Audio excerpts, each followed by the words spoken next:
Happy Friday and welcome into another edition of the PHNX D-Backs podcast right here on PHNX. My name is Derek Montilla. Of course, I am your mayor of Salt River Fields. I'm declaring myself that now because I found out today there is no mayor of Salt River Fields. This guy is still your vice mayor of PHNX. He's also your thunderstick, the one and only Jesse Friedman. I don't think ballparks have mayors, Derek. They do now. You still have this misconception that everything in the universe has a mayor. Foursquare made me think that. But anyway, this show is brought to you by the fine folks at the DraftKings Sportsbook app, America's top-rated sportsbook app. It's Friday. I'm drinking beers. Jesse's drinking a beer, and we're ready to rock and roll because we had ourselves yet another exciting day out at the Arizona Diamondbacks spring camp. Of course, it was interesting to see that Madison Bumgarner being part of the starting rotation isn't just on my mind when I scream and rant about it, or Jesse's mind, but seemed to be on everyone's mind at media day. It really wasn't. It was kind of a difficult topic. Like, they kind of danced around it a little bit, basically saying, like, trying to get to the point that is what we know. If Madison Bumgarner doesn't perform well in 2023, does he remain part of the starting rotation? And more importantly, if he doesn't perform well during spring training, does that open the door potentially for one of the younger guys to maybe grab his spot in the rotation? The answer to that question is no. No, it doesn't sound like it at all. Yeah. Mike Hazen sounded quite adamant that Madison Bumgarner is part of this rotation going forward, and it didn't even seem like there would be a question about that. I mean, what was honestly the most wild thing about that whole discussion that happened today was that Madison Bumgarner's name was never said. Did you notice that? I think they said bum at one point. Maybe. I didn't catch that. The reporters who asked about Madison Bumgarner in particular, which actually was not either of us. They didn't actually say Madison Bumgarner's name, and Mike Hazen also never said Madison Bumgarner's name, but it was abundantly clear who we were talking about throughout that entire time. And Mike Hazen did say that Madison Bumgarner is going to be in the Diamondbacks rotation in 2023. He not only said that he is penciled in, he followed that up by saying that he is going to be in the Diamondbacks rotation in 2023. Of course, he could walk that back, I guess, right? Later on, maybe things change as spring progresses if Mad Bum doesn't look as good as the Diamondbacks hope he will. But that doesn't look like it's going to happen. I think Madison Bumgarner is going to be in this rotation. We actually have footage of Mike Hazen's comments, and as you can see, there was no hesitation on his end about Madison Bumgarner being part of the rotation. Looking to push the envelope. I mean, he's going to get the ball again. He's going to get the ball again this season. So, yes, we're penciling him to be in our rotation, and he's going to be in our rotation. So, would like to see him, all like I said, like with all the other veteran guys, really step up and model all the great things that the Longorias and the Melancons and the Bumgarners have done in this game, who have stood on the mound and winning World Series. That I hope that is going to really help propel our younger players. And I guess what he means there is that they are going to kind of, learn a lot from Madison Bumgarner and that's what they're saying. Yeah, motivate them. Is that what they're saying there? That's what they're saying. I mean, it's easy to look at Mad Bum's track record, right? And look at the success that he's had in the postseason. He's one of the best, if not the best, postseason pitcher of all time. Honestly, yeah. I mean, what he did to help the Giants win those 3 World Series titles in the 2010s was nothing short of remarkable.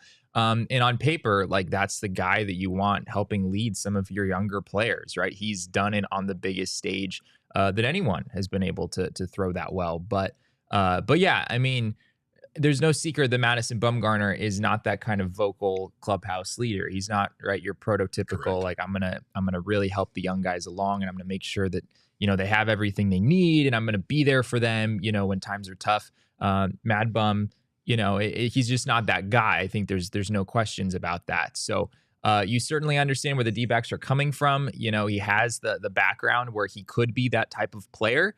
But I don't know that he is realistically. And that's kind of what comes into question here, where the D-backs make this decision is, do you really think that Madison Bumgarner, the pitcher, is good enough to deserve this opportunity? And I have a guess that our audience maybe thinks the answer is no. I think I guess to play devil's advocate a bit, Madison Bumgarner did have quite a good stretch last year where at times he really did look like his old self. And he was good at the beginning of the year. Yeah. At least by like your normal metrics. Mad Bum had a sub-4 ERA for a couple of months last year. Weren't we raving about the starting rotation in general? Like, wasn't the starting rotations like ERA as a whole below like the 2 D-backs, or something? the D-backs couldn't hit to save their lives That's at right. the beginning of the year, That's but right. the pitching was kind of keeping them going. But Madison Bumgarner, honestly, I could see it coming. A lot of people could see it coming. His peripherals in the first couple months were not good. He wasn't striking out that many guys. Right. He wasn't walking a ton, but that's never been a huge issue for him. He was still allowing a lot of hard contact. And eventually those things kept caught up with him as we expected they would. And Mad Bum didn't really have a very good season at all by the time the end of the year came. Well, another thing that Mike Hazen talked about was the bullpen and about looking for power. That seemed to be the one thing that they went out there. And by power, he doesn't necessarily just mean guys that can throw 105 miles an hour, even though they did get one of those. There's just this thing where they wanted guys with strikeout stuff. He specifically said last year in way too many situations, they couldn't put a guy away when there's 2 outs and 1 guy on, right? And it's just that they need that relief pitcher that can come in with that strikeout type stuff and be able to handle those situations. He didn't feel like they had it at all. I know we've talked quite a bit about what they did add, what they haven't added. And to be honest, I really feel like the bullpen is looking quite different at this point. Merrill Kelly told us that he sees more relief pitchers in the clubhouse than he's ever seen as a member of the Arizona Diamondbacks. And that's just right now, in spring camp, but it goes to show that they really are trying to sift through all of the arms they have to find the reliable ones, those reliable 8 guys that they can count on in the bullpen. Yeah, he also talked about Mark Melancon, which I thought was interesting. That wasn't a question that was asked. Nobody asked specifically about Mark Melancon, but it was something that Hazen just brought up when he was talking about the relievers. He said, I believe his exact words were fully expecting a breakout or a bounce back. From Mark Melancon, which would be huge for the D-backs. And I will say that as much as I'm a little hesitant on that, looking at some of the peripheral numbers for Mark Melancon last year, I don't know if they necessarily scream that a bounce back is about to happen. But if you look at his track record over the years, he has had, some not great seasons at times. I don't know if he's had a season as bad as he had last year, but he has had some not as good seasons. And generally speaking, he's been able to follow that up and improve the next year.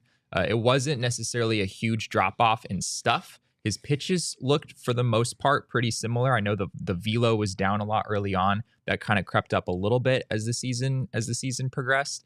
But yeah, at least the D-backs seem to be under the impression that Mark Melancon will bounce back. And I know that he's gunning for the closer role. We haven't even talked about Mark Melancon that much in our discussions about who will close for this team, because it just seems impossible with the way that he finished last year. But he certainly doesn't think so. And I don't think the Diamondbacks think that way either. And Jesse talked about the pitching last year and at times not having the bats to back it up. But this year it seems like it's going to be different. I know that they didn't go out and get a lot of guys that they're going to add to the starting lineup, but there's one guy in particular.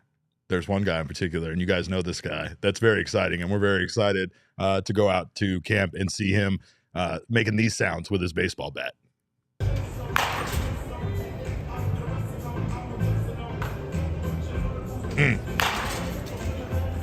It's a nice sound. That's a good sound, Jesse. That's a good sound. I like that sound. So easy too. It's just a silky smooth swing, man. Was this you were here? I wasn't. Was this somebody throwing to him? Yes, there was a coach throwing to him, and there was also he was out there with Cattell, our RISP king. Geraldo Perdomo was also out there, right? But there's we're seeing Corbin Carroll. He's been working hard. Alec Thomas has been out there working hard. I had a conversation with Alec Thomas about his preparation. He said he actually came out to Arizona a month ago and has been working out, getting preparation for spring training that entire time, because he is going to be playing for Team Mexico in the WBC. But he said he didn't have any reservations about it. He said with it being here in Arizona, it was kind of a no-brainer for him to participate. He said maybe if he had to fly to Japan or something, that might have been different, which totally makes sense in the middle of spring training to have that disruption. But considering that they can, play here in their group in the United States, is specifically in the city, where his team is. It kind of makes things a little easier for him. Yeah, and I mean, I think he would rather spend his off season in Arizona than in Chicago anyway. For sure. So for sure, him being here a little early, I don't know if I fully buy. Just think he to brought get the ready wind. from Did a he bring the baseball wind? Yeah, it's been That's bullshit. brutal. I didn't like the wind today. Did not like the wind. I know we've talked up coming out to spring training and watching practice, but I have to say the last couple days, not worth it. Not worth it at all. You would be absolutely miserable if you came out and experienced the very harsh conditions it's that ridiculous. we have experienced out at Salt River Field. And it was so nice Super Bowl week. I don't understand what happened. I mean, the tourists got all the good weather. The tourists got all the good weather, Derek, and Arizonans are left to just freeze our butts off, at least for this week. But I am told things are going to improve. Things are going to get better because eventually we're going to crave these days, and that's not long from now. That's not too far away. But another thing that's a similarity between these two guys is that last offseason I talked a bit about Alec Thomas coming into the minor league camp that they held during the lockout and kind of looking like a grown-ass man compared to what we had seen of him in like Reno Aces footage and stuff. He looked like he had gotten bigger, like more muscular, like he had grown up bigger. Well, that could definitely be said about young Corbin Carroll, because let's take a look at these guns in this video. He was talking, but I couldn't hear him because I was just staring at his gigantic arms. Let's take a look at this. I'm planning to use this weekend to kind of what is going on there specifically, but I mean, the man is kind of ripped, Derek. I think we've known this. Yeah, well, right? I know, but those. Come on, Jesse. The guns are fully loaded now. The guns are fully loaded. Corbin Carroll, he has right. It's not a big frame, and anyone who's like stood next to him or seen him up close and in person knows that he kind of looks like a smaller guy. But you're absolutely right. His biceps are about 4 sizes too large for like the rest of his body. I love it. So yes. Also, people are giving us a hard time about saying the harsh conditions. I don't know. There was something about like it was not that windy at home, but the moment I got to Salt River Fields, oh my gosh, I was sitting in the press box and we could literally hear the wind for like 2 hours straight in there because it was so crazy. Ryan gets it. Ryan, those aren't arms, those are pythons. That's right. Jen R, by the way, welcome, Jen R. I saw that this is your first time joining the show. Hey. She was out there in a t-shirt today making us look silly when you want to talk about the chumps that we are, but that's fine. I'm fine with that because you know what? I don't like being cold, and I will do everything I can to keep from being cold. One guy that is definitely doing everything he can to keep from being cold is Andrew Chafin, because it's entirely too much facial. He went straight It's Yeti. too much. He went straight Sasquatch, and the Diamondbacks revealed his return to the team with a spectacular video that I kind of adore. Let's take a look at that.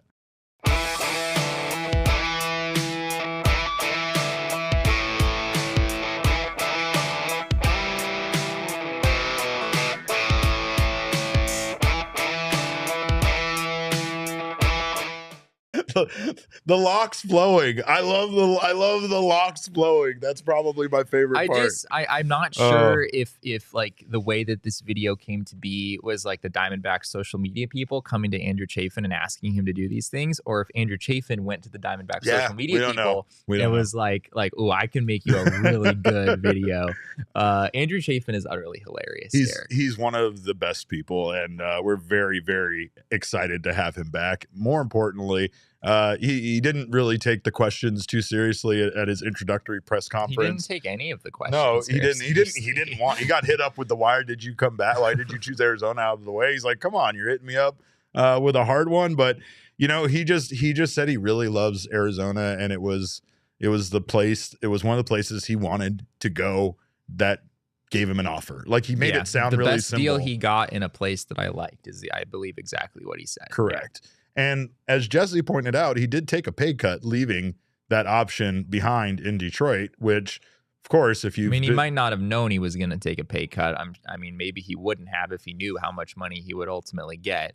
But yeah, he turned down $6.5 million in his base salary for 2023 is $5.5 million. So but there's some incentives, and there's an option with a buyout for next year. So he'll probably make more. But right. Yeah. it is interesting. He could potentially make up to, I think, $7.5 million. But that is with the buyout, like you said, right? So hopefully that's not the case. Hopefully Andrew Chafin pitches well enough this year that the Diamondbacks want to do everything they can to keep him around as much as possible. But Gabriel Ferrer is absolutely right. It was bigger than the KD news. It absolutely was. The fans didn't come out for it in the same way, but I mean, we'll take what we can get. But I think once again, Chafin being kind of that guy in the clubhouse, like there was 2 or 3 players that told us that the atmosphere in the clubhouse is just already like fantastic. Like that they are really Josh Rojas said that today. Yeah, they are getting along really well. They're really enjoying each other's company. Corbin Carroll said he's getting to know some of the guys, even though I think he said it in that video. We just talked right over it. But we weren't focused at all on what he said. It was the 22-inch pythons. But of course, that's the thing about it is this team, even though a lot of people want to say that this team is the same team, even though we talked about those goddamn Pacoda projections and how they feel like this team is just going to regress or basically be the same team that it was last year. We don't feel that. We don't see that. This team feels like it's going to be an exciting team. I actually had a friend of mine, Chris Click, from Tucson, Arizona, which if you guys are in Tucson, you probably know that name, but we don't talk about Tucson on this show. Well, beautiful give love Tucson, to Arizona. But we're gonna get Damon on a run, on a roll all over again. That's the last thing we need. I mean, here's the thing though: is season tickets are being purchased by guys like Chris because this team is a team that people want to watch and they're very excited about. Also, I actually do have people that are worried that there might be some sort of suspension of broadcasts or something this year. So I actually have people now kind of wanting to lock into being at these games so that should that happen. Is that really a thing? Do you think people are buying season tickets because they're concerned that games won't be broadcast? If that's one of the reasons someone told me that they bought season tickets, would that be good enough for you, Jesse? Or I don't need know. To fucking I don't survey know fans? that it would. I don't know if I believe that. That's man. wild. I mean, could you imagine if the situation with Diamond got so bad that Major League Baseball wasn't even able to step in and actually broadcast the games? As Rob Manfred said, they would be able to do the other day. Hold on. You and I spoke about this off air, privately. We talked about this with the Rob Manfred comments and even that video that we posted of Manfred saying that MLB would step in and take control. There is infrastructure that would need to be put into place. True. There is crews that would need to be hired that right now are currently employees of Diamond Sports Group. And they could just bring back a lot of those They crews, absolutely I guess. could. Yeah. And I mean, maybe the contingency plan that he discussed having does take Probably that into would account. be that. But, yeah. you know, again, the cameras right now in the ballparks, they're the trucks, the production trucks, those are all owned technically by Diamond Sports Group. So I have no idea what exactly is going on in regards to MLB saying that they could take over should Bally's or should Diamond Sports Group not be able to broadcast the games anymore. But I don't know.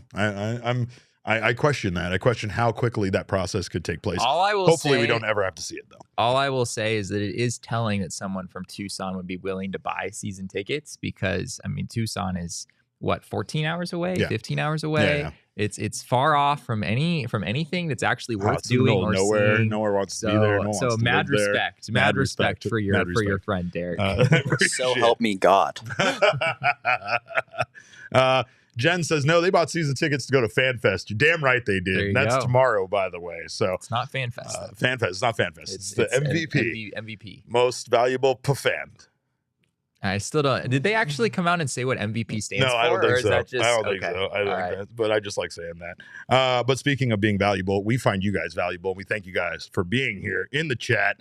And we got a little reward for you from our friends over at Mountain Mike's. I am going to select one lucky winner from every Friday show to win a free 20-inch pepperoni pizza from Mountain Mike's between now and opening day. So, wow. There it is right there. Are we Jesse. doing this today? We're doing it right now, oh baby. My gosh. We're doing it right now. So before the end of the show, just do me a favor. If you are here in the chat, drop me a little pizza emoji, and I will add your name to this exciting spinning wheel I have here before me, and I will pick one winner before the end. So make sure to do that if you want free pizza. The real challenge is going to be figuring out how to put a pizza emoji in the chat. Can you not emoji? Can you not emoji in the chat? I guess. Can't you emoji in the chat? I think you can. Yeah. Okay.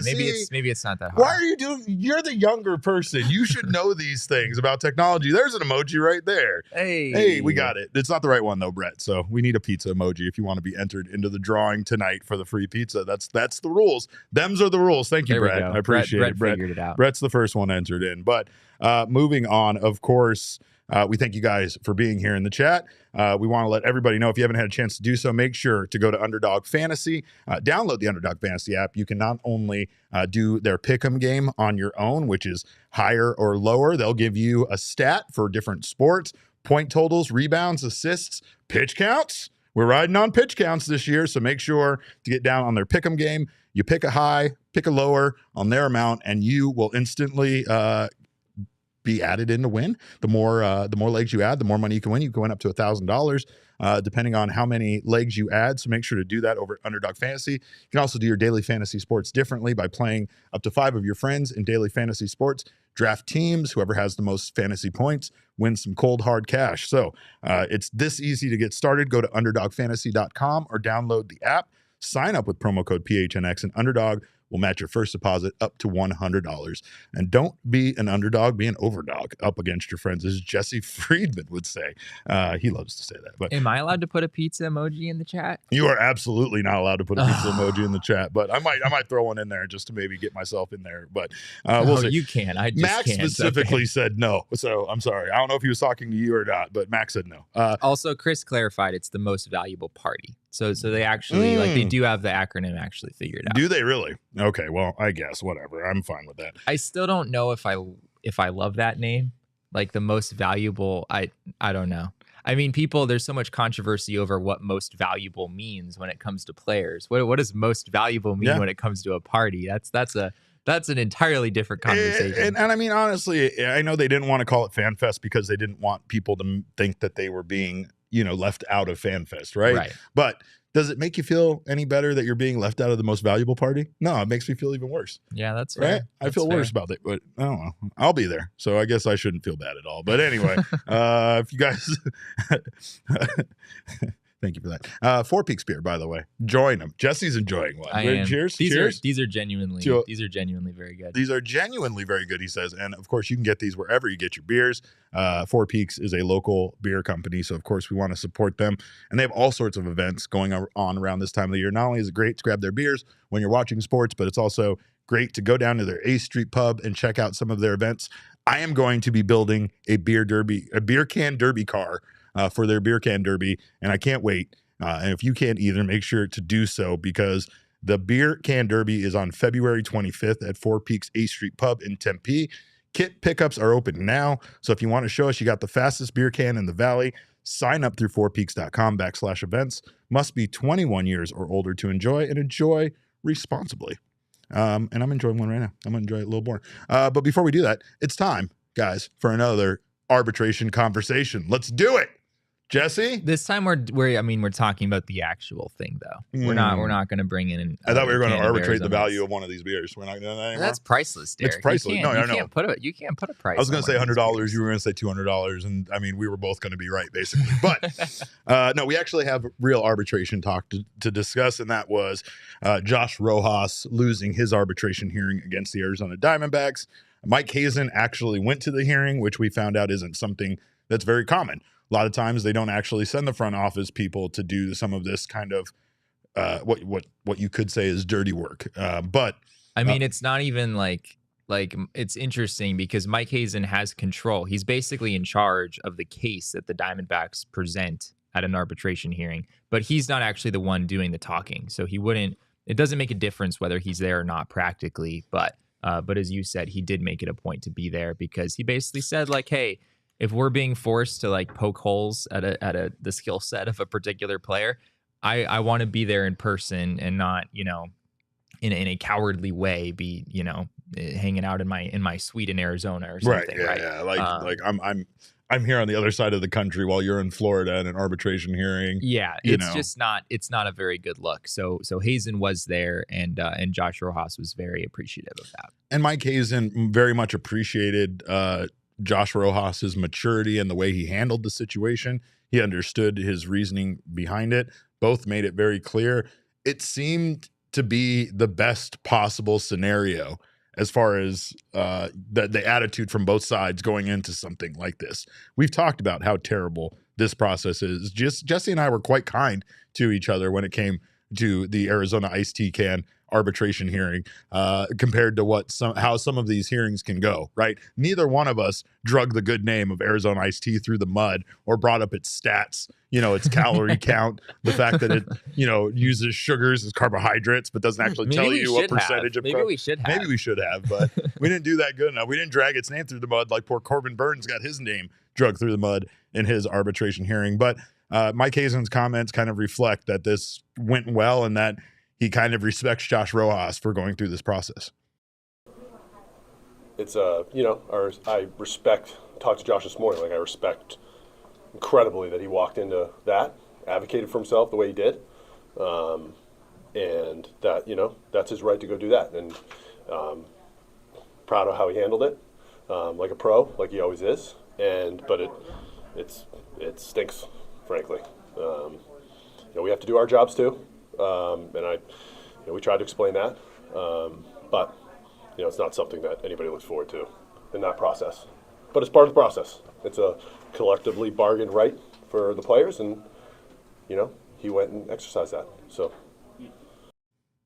and again, I think right there reflects like his feelings on it. He started out by just saying he just straight up hates it. Like, yeah. Hazen, that was the first question he was asked. And you can tell he hates this. Hazen believes in these guys. So to go into a meeting like this, even if he's not the one verbally saying this stuff, and try to downplay the value of a player is, it's a fairly difficult process for even the person that's doing it, right?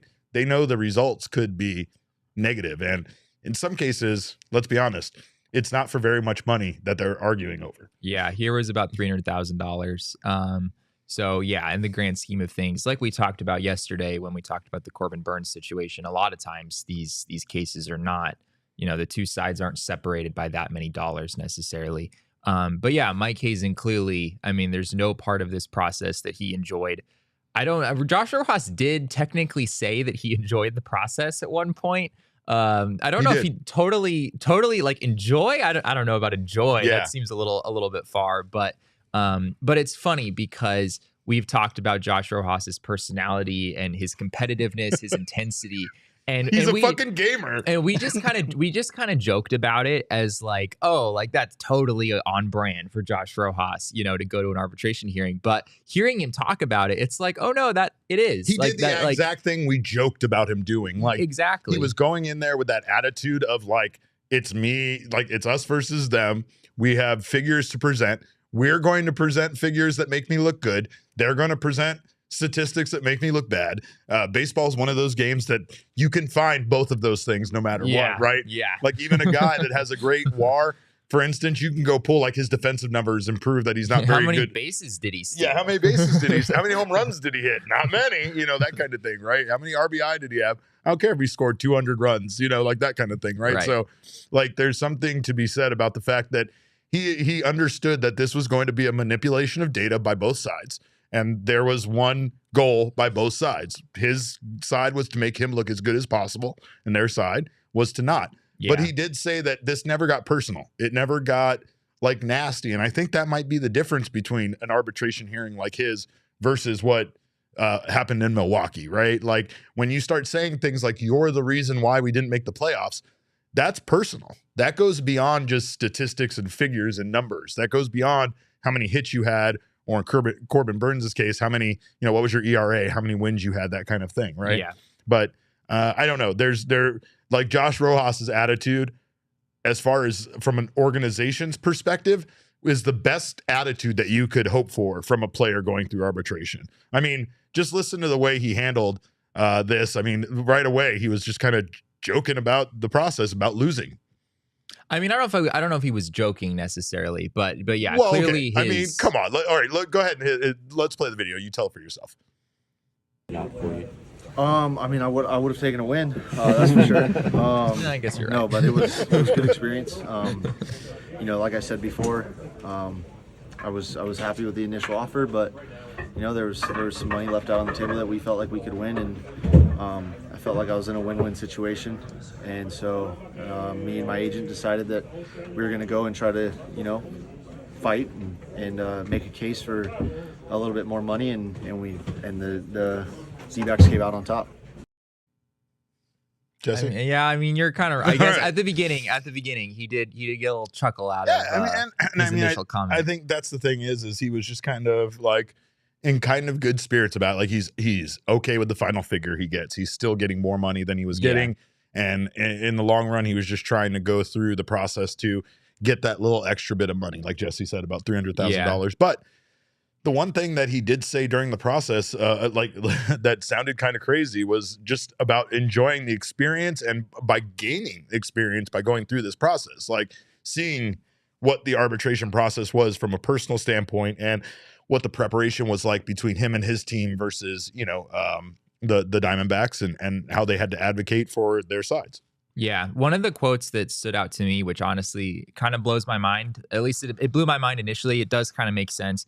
But Josh Rojas said this. He said, there's some things that were said on their side that he, talking about Mike Hazen, disagreed with.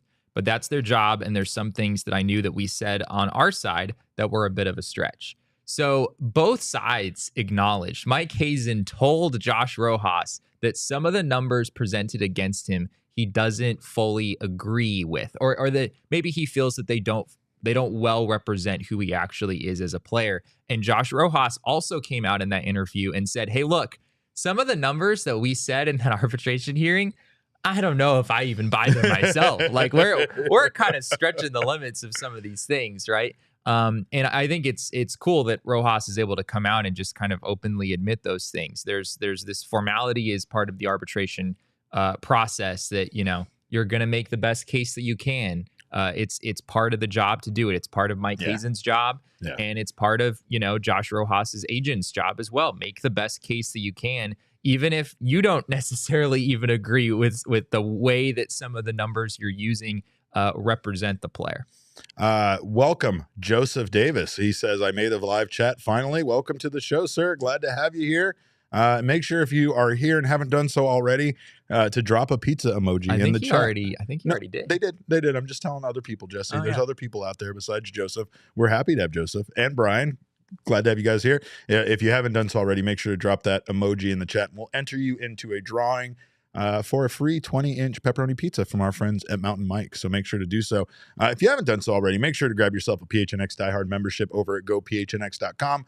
Of course, you get wonderful discounts from our friends at Mountain Bikes. They'll give you a free $50, I believe, gift card for joining up. I don't know. I might be just giving that away and making that up, but you get all sorts of wonderful discounts from our partners. You get a free t-shirt from the phnxlocker.com, as well as 20% off all future purchases.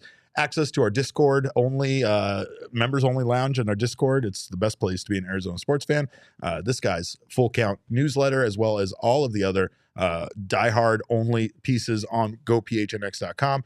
And all sorts of wonderful stuff. Members only merch, members only events, discounts, all that stuff. So make sure to grab yourself a diehard membership over at gophnx.com. If you guys are here right now in the YouTube channel, thank you so much for being here. Hope you're having a wonderful Friday night. I obviously am, because I'm on my third beer, so I'm having a good time.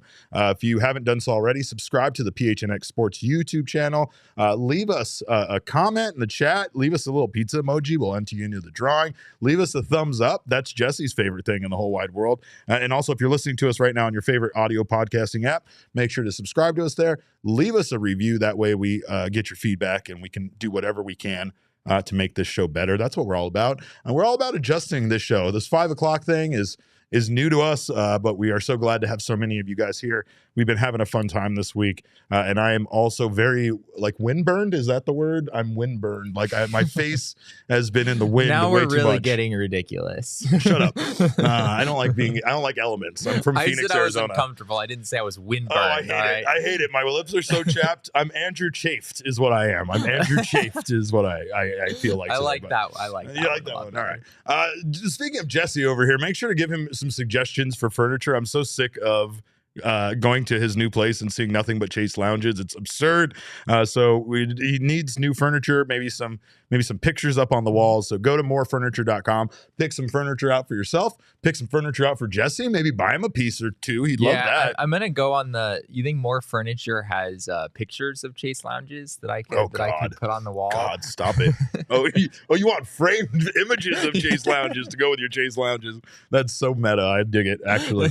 But you can save big on the best furniture in the Valley when you head to morefurniture.com. And don't tell them I sent you because they know about the chair at the house that I beat up. But anyway, the D-backs most valuable party is tomorrow. I am going to be out there. Jesse might make an appearance. It all depends on if they fulfilled his rider properly or not prior to the show. But it depends on if all of the Japanese media entities that have submitted requests, if I'm able to get to all of them in time. He had one interview and his head is this goddamn big.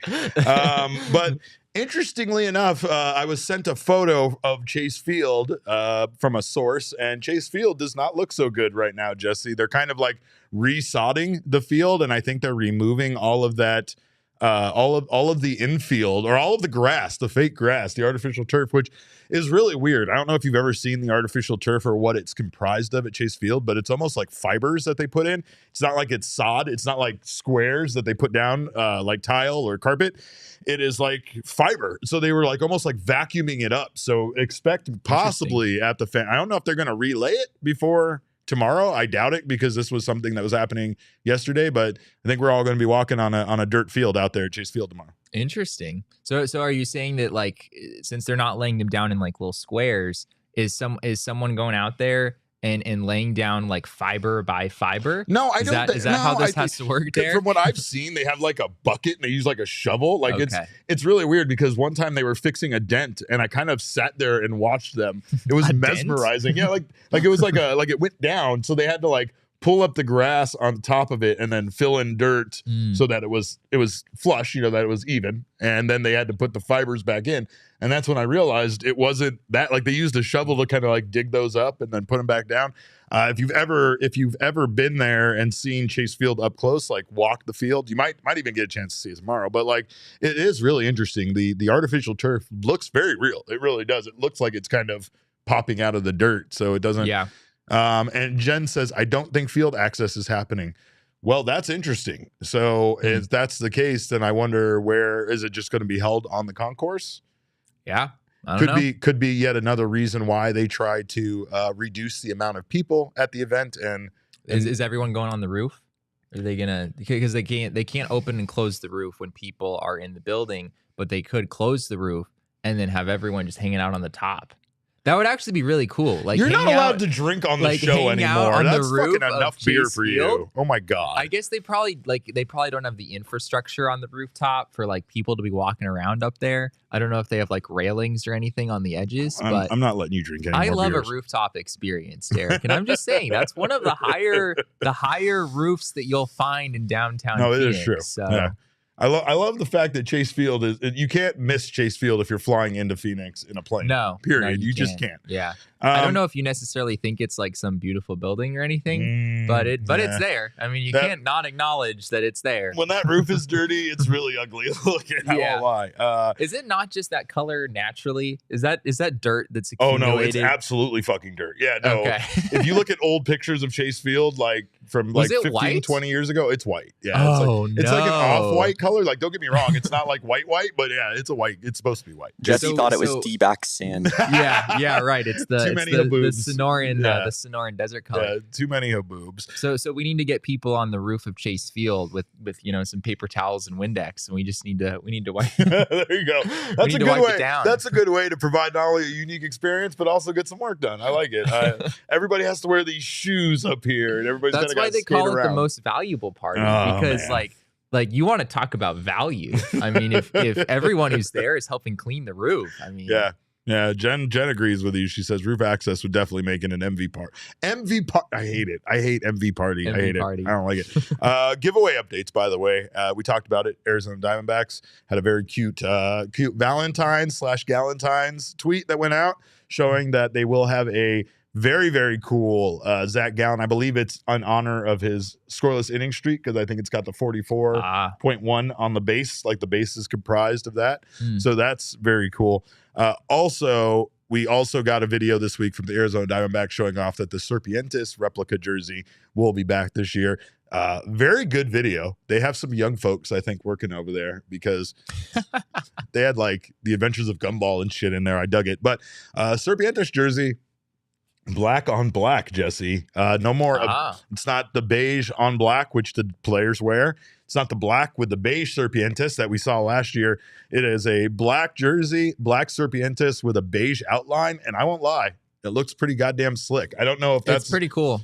I don't know if they're changing the Serpientes jersey this year. I doubt it because they didn't do it last year when they had that one. But, you know, it still looks like a very cool jersey to wear. Yeah. I love you, Emma. I have to admit that I was slightly disappointed that it wasn't, at least it doesn't appear to be a jersey that they will be wearing in games. I was disappointed by that too. Like, why would you make the best jersey something that only the I mean, I guess it's cool that the fans get it, but you might as well have the players wearing it on the field too. So maybe that's something that we get at some point. But that I don't get. And I think Chris Melton says right there, bobbleheads, throwback jerseys in all caps, Serpientes. Did I miss the throwback jerseys? Is that a giveaway item? Because I didn't see that one. But I do believe there were throwback jerseys. Yeah, because they were releasing. I've been very busy this week, so it's very easy for me to have missed that. But it's been one giveaway item announced after the next. They got the Father's Day shirts too. That's dope. I'm excited about that. So I think this is it's all kind of wrapping up into the MV party, but we will definitely discuss this next week once we have like a list of all the giveaway items. I also want to show off some of the other giveaway items from some of the other teams. I need somebody in Miami to get me the Goya Foods tropical shirt. I don't know how I can make that happen. I think I talked to Saul. We're going to fly you out for that one. Okay. That's a must. I need that to happen because I need that shirt so goddamn bad. But anyway. We're going to spend all of our travel budget at PHNX on just sending Derek to various ballparks to get the best giveaway items in baseball. Yes. This is why I took this job. This is the exact reason why I'm here. Oh, man. All right. You know what? Let's pick a pizza winner. If you haven't done so already, throw a pizza emoji in the chat. I got all of you guys already on there. Ryan H says August 12th on the throwback jersey. Nice. I dig it. I like the jerseys and stuff, but to be honest, I'm a bobblehead guy. I like bobbleheads. I love bobbleheads. I miss them. It's been a long time since we've gotten them at Chase Field. And I won't lie. They give them to media. And I know that there was a period of time where we weren't getting the giveaway items anymore, and it was like the saddest. Those days are over, Derek. I think. Let me tell you how good the press box used to be. There used to be free ice cream from Cold Stone in this little refrigerator that you could just go and take whenever you wanted. As many as you wanted. I don't want to hear. No one was going to judge you about it. No one was going to shame you that you went back for a second one. It was. Those were the good old days, man. Derek insists about talking about all of the incredible food items that were in the press box before I ever was there. Oh, opening day with the prime. They had prime rib on opening day that they would cut you off. Oh man, those days are long gone, Jesse. All right, prime rib. Okay, I can't ask. I can't even ask any more questions. Can't even. All right, let's click this. Let's do it. Spin in the wheel. Got Gabriel in there, giving away free pizza. And oh my God, our free winner is Brett Johnson. Hey, Brett Johnson. So congrats to Brett Johnson. Brett Johnson deserves a free pizza. He absolutely deserves the amount of time that Brett Johnson invests into the PHNX D-backs Discord is truly incredible. We appreciate it. Yeah, Brett is the engine that makes that thing run at pretty much all hours of every single day, I'm pretty sure. So we appreciate you, Brett. People like to bring up that I got my camera stolen one time at Chase Field. And the funny part about it is that I don't know if it was Chris's fault that I got my camera stolen, but like I was charging my camera one time at a charging station. Remember when they used to have those like on the concourse around Chase Field? Cameras? They used to have charging stations. Yeah. They used to have like a little table. They had charging stations They had at charging Chase Field? station at Chase Field. Yeah. Interesting. You had to have your own cord though. It wasn't like it was just like, well, those cords area. would be stolen instantly. It wasn't the cord that was stolen. It was my whole goddamn camera that was stolen because I turned around to say hello to somebody and someone literally just snagged my camera and walked away. I mean, that seems like not a very smart move on your part. Sure, but I blame the person that came over and started talking to me. You know? You're right. You're right. It's their fault. It's definitely their fault. Right. Obviously, right? I'm not wrong about that. But congratulations to Brett. Appreciate you, sir. Anyway, we thank you guys so much for being here. Of course, if you haven't done so already, make sure to grab the DraftKings Sportsbook app. Purple Gatorade be damned. I hate purple Gatorade so much. But you know what? We got MLB bets. We got our Corbin Carroll Rookie of the Year bets already marinating in there, as well as Zach Gallen. I'm not ending up on a list, so I'm putting Zach Gallen down for my Cy Young winner. And you can too over at the DraftKings Sportsbook. All of those kind of MLB bets are available. You can also bet on, future stuff like who's going to win the World Series, who's going to come out of the National League, American League, all of that stuff. So download the DraftKings Sportsbook app and use our promo code of PHNX if you're a new customer. New customers can bet $5 and get $200 in free bets instantly, only at the DraftKings Sportsbook with code PHNX. Minimum age and eligibility restrictions apply. See show notes for details. And also, as we are getting closer to the baseball season, make sure to hop on the Game Time app. You should see my group chat.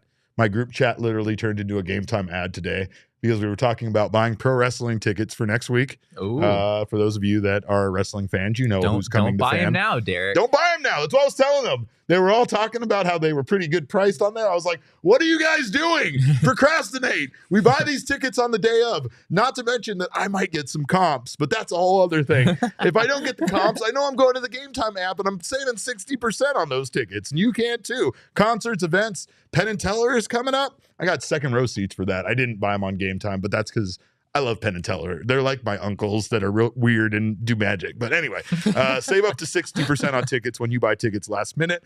The best way to support us is by buying your tickets through the link in the description. So make sure to grab those and grab your tickets for all the games this season. Also, I think the WBC is on there, so making sure to do that. Jen says, finally, Arizona is all elite. She gets it. Shout out to my friend Tony Khan. Love you, TK. Thank you guys for being here. Appreciate all of you guys for this Friday show. I know you guys have good stuff to do on Friday nights. Thank you so much for being here. You can follow us on Twitter. I'm at cat_caveman with a K. This guy's at Jesse N. Friedman. Our show is at PHNX_DBacks. But of course, all roads lead to at PHNX_sports on Twitter, Instagram, and Facebook. Derek, I feel like you were surprisingly calm when we talked about Madison Bumgarner. Like you didn't lash out in a way that I was kind of expecting you to. See, he eggs me on, right? He eggs me on. He wants me to get mad. I'm just kind of because surprised. Then I have to go fucking see Madison Bumgarner in the locker room, and he remembers what I says, and he looks at me, and I'm just like, I don't want to have that chat. I don't want to have that discussion. I don't have that eye contact. You know what I mean? It's intense eye contact that I can't handle. But we thank you guys for being here. And of course, appreciate you as always. On behalf of Damon, Jesse, and myself, we always thank you guys for being here, but especially on a Friday night. And remember, kids, baseball is fun, but it's so much more fun when you don't have to go through the arbitration process.